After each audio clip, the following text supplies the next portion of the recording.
The Lord be with you. A reading from the Holy Gospel according to John. A reading from the Holy Gospel according to John. When Judas had left them, Jesus said, "Now is the Son of Man glorified, and God is glorified in him. If God is glorified in him, God will also glorify him in himself, and God will glorify him at once. My children, I will be with you only for a little while longer. I give you a new commandment. Love one another. As I have loved you, so you also should love one another. This is how we will know that you are all my disciples, if you have love for one another." The Gospel of the Lord.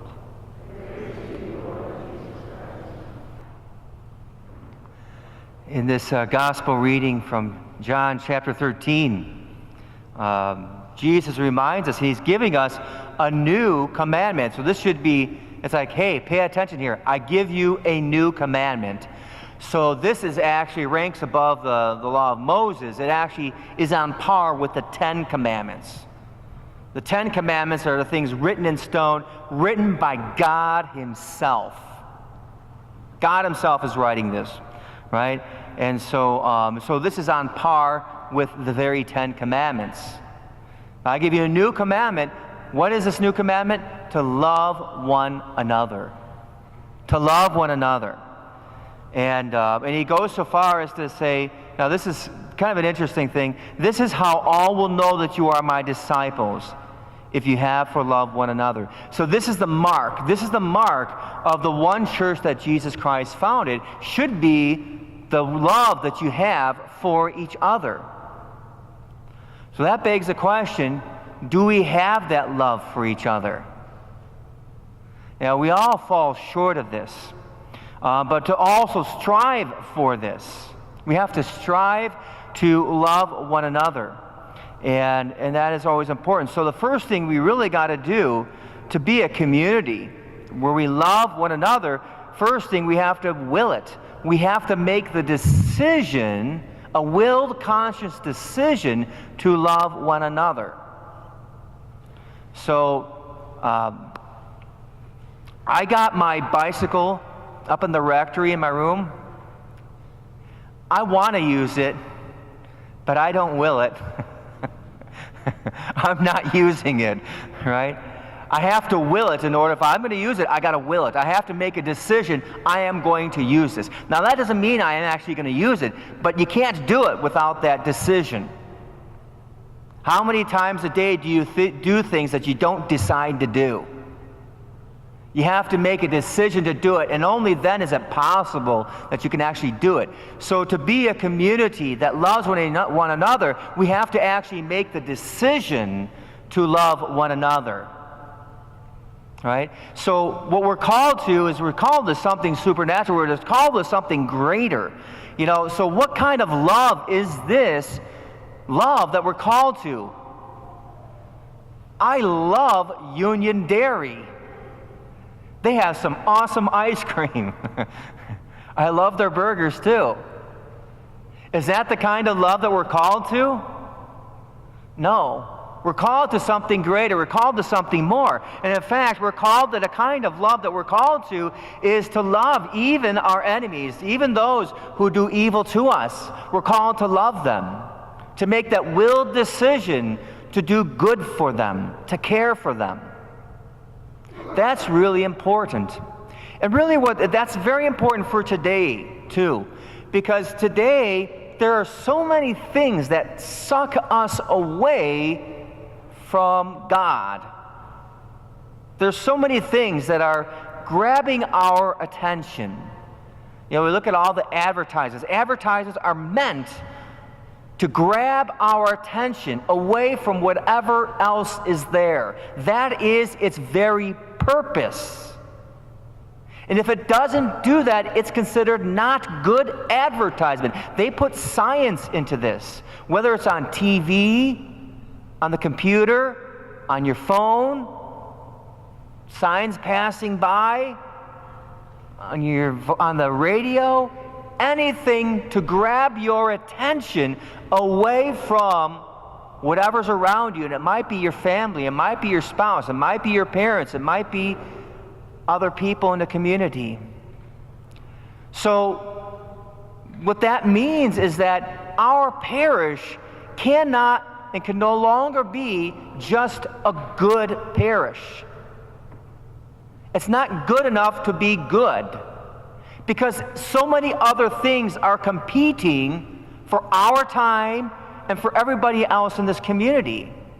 We're always distracted. That's why we need to be a parish of excellence, of an outstanding parish, of outstanding love, of heroic love that grabs the attention of the person. And that's hard to do.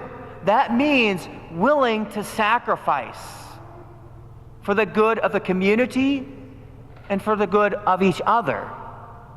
And that's where I would encourage you. You see people in the pews that you've never seen before. Say hello to them. Be welcoming to them. Welcome them. Make sure that they feel welcome, that they're loved. Do we spend time as a community? This is something we should do as our own evaluation. Are we a community of love and of welcome? Are we a community where we care for each other? And what am I doing to be part of that community that loves each other? So that's what we all have to do, because that's why Jesus designed the church for, to be a community of people who love each other. And that takes, again, that willed decision to say, I will go out of my way for the good of others. And yes, it might mean sacrifice. It might mean sacrificing not going to the game, not watching the game, maybe doing what God would have us do first and not what we want first. You know, we've become a society that my will be done. That's kind of the motto of this culture, in the American culture. My will be done. It's the mantra of everything. So to be a part of that active community, to love one another, so that people may identify where God is, so that He can identify God in this community. And so we give ourselves today and we think about how Jesus was generous to us, how He shared His love for us 2,000 years ago, how He was willing to die on the cross for us. This is what Jesus was willing to do, to go outside of His way, to go out of His way to save us, to go out of His way to share His love for us.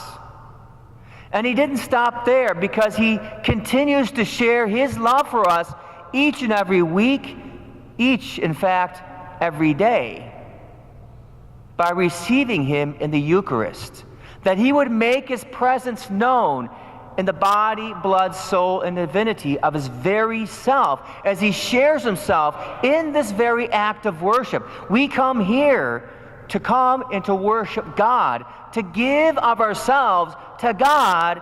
An amazing thing about that is God chooses to give Himself to us.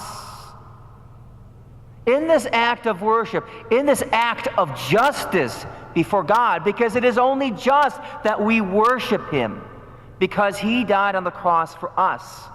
In this act of justice, with what we owe Him, He decides, out of His generosity, to come and live in our souls, in our very bodies. He would decide to take the time to be with us and to listen to our prayers in our rooms and wherever we're at.